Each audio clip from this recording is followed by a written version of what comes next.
Vocês têm acompanhado a CPI das bets? Não tem tido tempo para acompanhar, né? Estão todos viciados nas bets, então não conseguem acompanhar a CPI das bets. Ai, meu Deus do céu. Olha, eu tenho acompanhado, na medida do possível, vi depoimentos daqueles artistas que promovem as bets, vi a participação da Virgínia Fonseca na CPI, que foi algo, digamos assim, de deterioração do Senado. Depois eu vi a participação de outras pessoas, inclusive o padre Patrick, que parece que é um influencer. Todo mundo é influencer. O padre Patrick, que é influencer, e que ele estava dizendo a respeito de como ele foi abordado por esses mecanismos para poder para ele poder fazer a propaganda. Isso aí não vejo, não vi por que ele está achando tão interessante isso, né? O nosso site aqui, que é de filosofia, logo depois que ele passou de 500 mil, aliás, antes de passar de 500 mil, essas bets já estavam mandando mensagem se a gente queria participar de um conglomerado de promoção delas, né? Então isso aí não é novidade para ninguém qualquer. Aliás, nem precisa ter muito inscrito. Bem, agora recentemente vi também um psiquiatra, Antônio Geraldo, fazendo um depoimento, e o dele é no sentido de que você não pode entrar, você não pode apostar. Se você apostar, não vai sair mais. Você vai ficar viciado. Então, o que eu notei de todos os depoimentos que eu tenho assistido é uma conversa que eu escutei quando garoto, o meu avô escutou quando garoto, todo mundo escutou em alguma época. Jogos viciam, jogos de azar são feitos para viciar e para você perder. Então, jogo de cartas, qualquer jogo, jogo de palitinho. Já vi gente perder casas e fazendas num jogo de palitinho. Você quebrar o palitinho e ver quem é que acerta. Então não é alguma coisa especial, isso daí. É alguma coisa muito, digamos assim, muito contínua na cultura. Eu não vi até agora ninguém chegar na CPI e dizer: é preciso encontrar uma solução para isso. Eu só vejo as pessoas dizendo a mesma coisa que se dizia lá para trás, para qualquer outro vício: restringir, proibir, cortar. Bom, isso daí a gente pode fazer. Não precisa uma CPI para descobrir que você necessita de restringir jogos de azar. Precisa? Precisa de uma CPI para descobrir que você precisa restringir jogos de azar, principalmente para menores?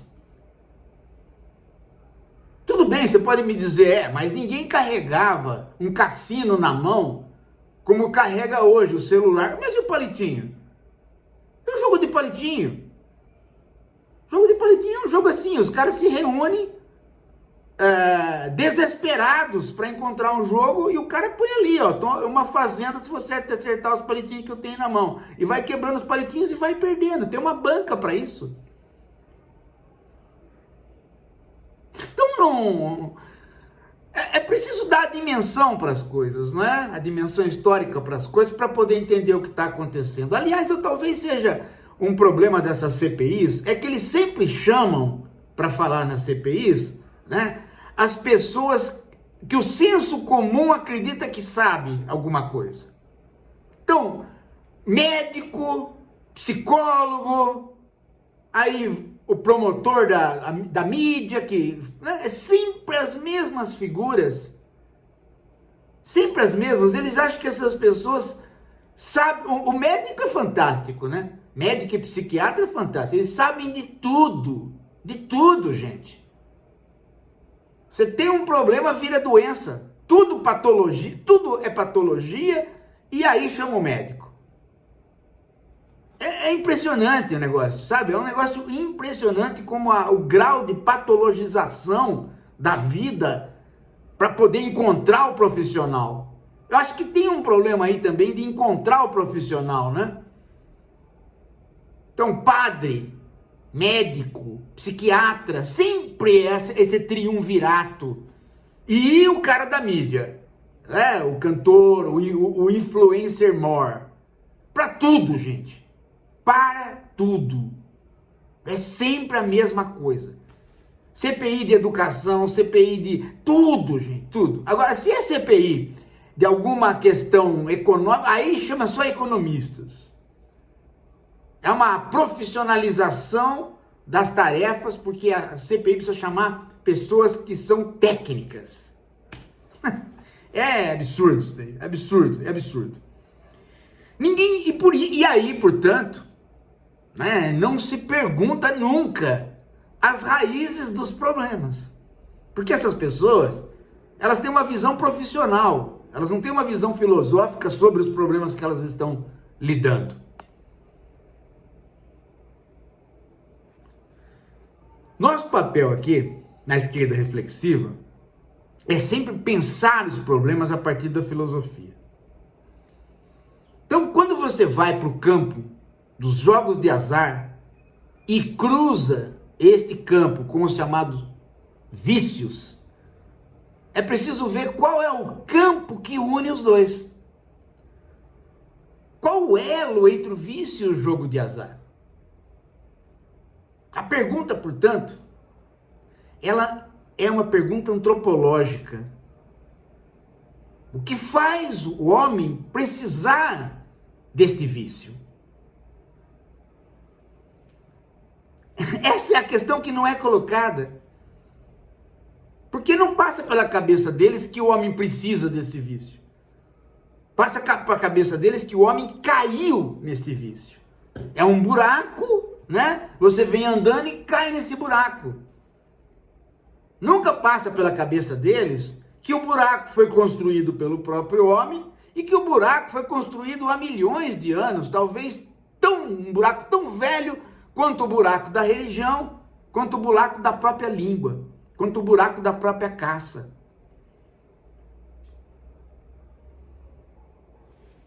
A questão antropológica, gente, ela aparece nessa hora. Não tem como. Não tem como ter uma visão da filosofia e das ciências humanas para poder entender o que está acontecendo. Senão, meu amigo, é chamar advogado e chamar jurista para encontrar leis para proibir. Isso aí não precisa de CPI para fazer. Até já existe. É só ampliar e cumprir. Então a CPI fica inócua.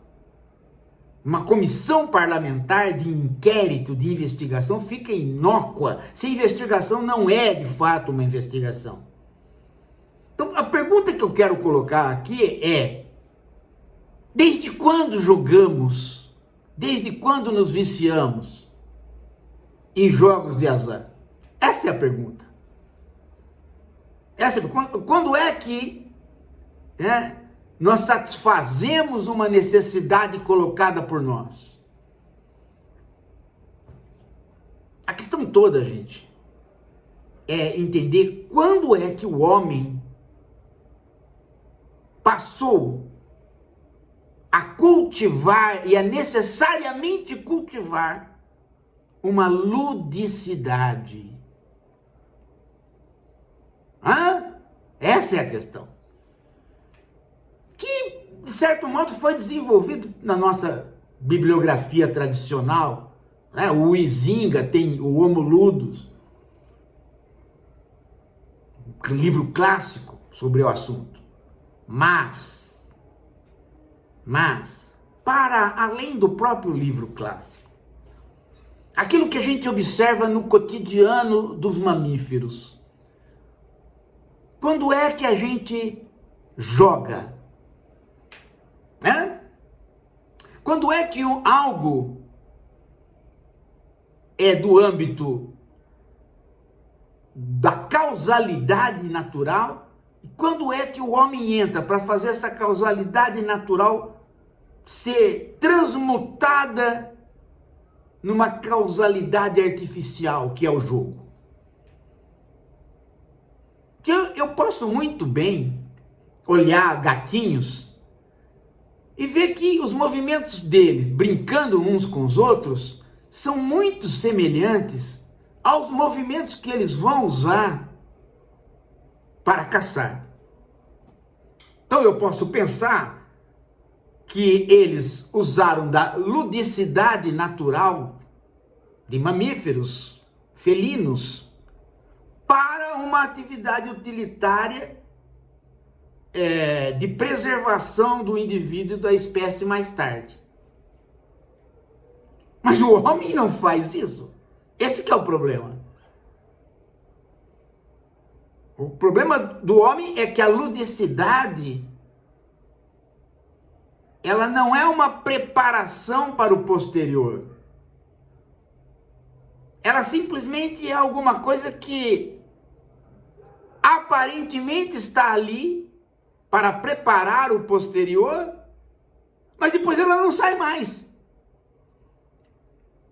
O gatinho diminui as brincadeiras, e um belo dia ele só exerce aquilo que ele fazia em forma de brincadeira para caça ou para o sexo, que também é uma questão de preservação no mundo animal. Agora o homem não, né? O homem começa certas atividades lúdicas aparentemente desprendidas de necessidades de preservação. Essas atividades lúdicas se ampliam e depois elas vão embora junto com ele para o resto da vida. Você pega um bebezinho lá no útero, dentro do útero, ele chupando o dedo. Você pega uma criança, ela jogando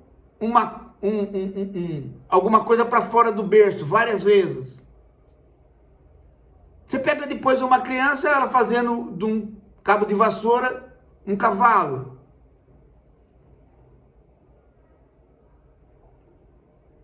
Atividade simbólica, que desemboca na linguagem, que também é uma atividade simbólica e também é um jogo. Então você vê que a ludicidade, ela não tem alguma coisa a ver conosco esporadicamente, ou alguma coisa que é um elemento preparatório para outro. Ela é inerente. O homem é um jogador. O homem é um ser da atividade simbólica. O homem é inerentemente um homo ludens. O homo ludens do Huizinga precisa ser lido novamente. Mas a gente precisa entender o quanto essas coisas se sofisticaram, o quanto os jogos se sofisticaram, o quanto a ludicidade, o homo ludens se desenvolveu, digamos assim.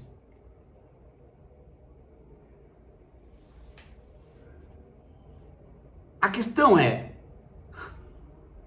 eu consigo uma sociedade onde a ludicidade seja interrompida? Ou, à medida que eu interromper a ludicidade, eu elimino a própria sociedade? Todos nós temos caixas lúdicas em nós mesmos, embutidas em nós mesmos. Se eu chupo o dedo, e com isso eu não estou mais querendo leite, aliás, eu nem experimentei ainda o leite, eu chupo o dedo no útero.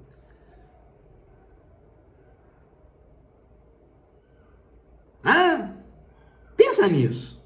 Pensa em como que essa ludicidade, este prazer vindo do jogo, este prazer do faz de conta, este prazer de estar dentro de alguma coisa que é muito real, mas ela não é real porque eu criei ali aquela situação.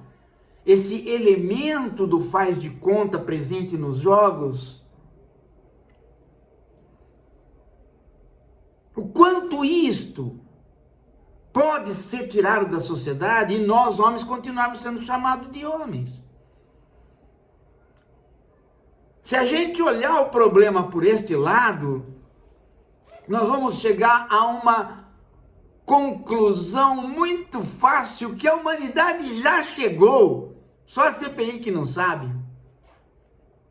Que você não consegue eliminar a ludicidade. O que você consegue fazer é expor para a sociedade situações lúdicas que sejam menos prejudiciais do que outras. E aí você convida a sociedade para uma ludicidade que não a prejudique, nem a ela própria, nem aos indivíduos.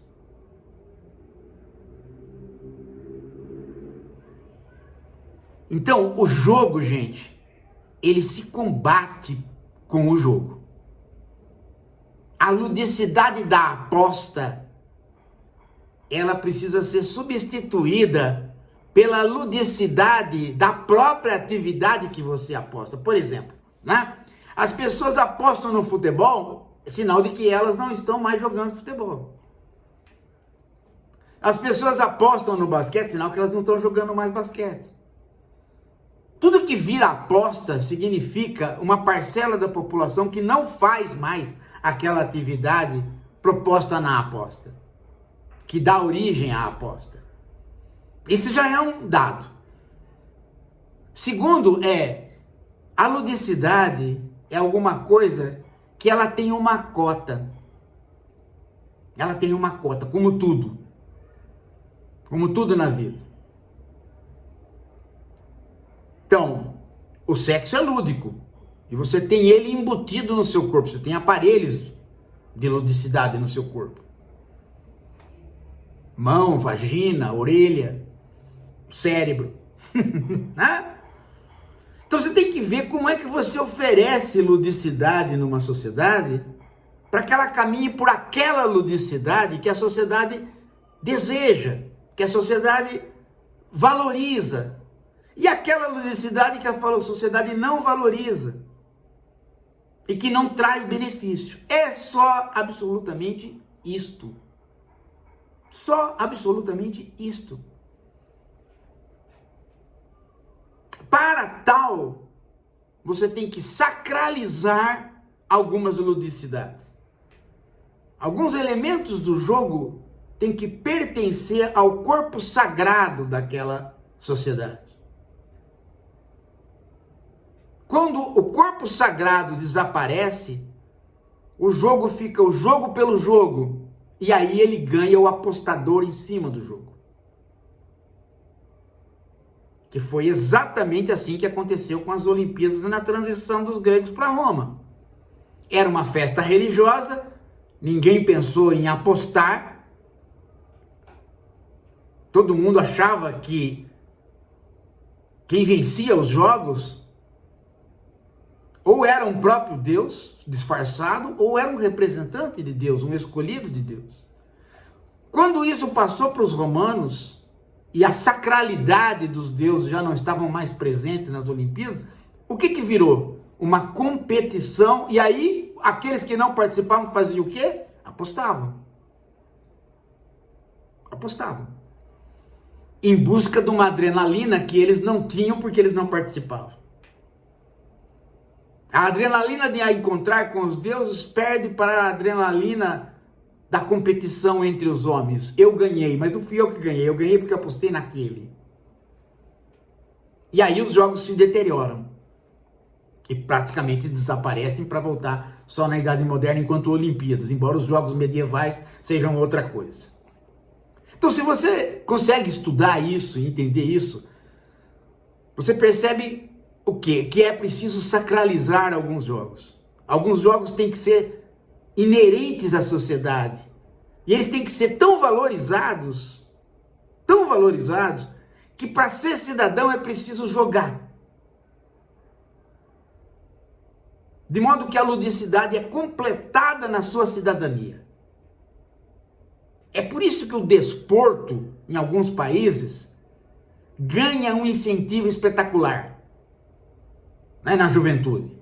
Porque busca, ele suga toda a energia que está presente para exercer a ludicidade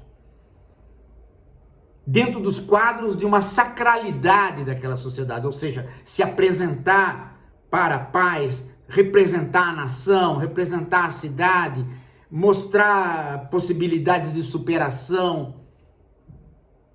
Faz-se do desporto o lúdico e que envolve tanta gente e que envolve em camadas tão diferentes e com especialidades tão diferentes que todo mundo, gente, se sente cidadão ao jogar aquilo. E jogando aquilo supre a sua necessidade de ludicidade, a sua necessidade de ser um homo ludens. Se o Brasil tiver condição de fazer isso, ele vai marginalizando os jogos que não têm prestígio. E aí sim, a lei de restrição, a lei de proibição começa a fazer efeito. Fora isso, gente, pode fazer a CPI que você quiser. Pode fazer o tratamento psiquiátrico que você quiser. Pode chamar o padre para fazer o exorcismo que você quiser. Não vira. Daqui a pouco a gente volta.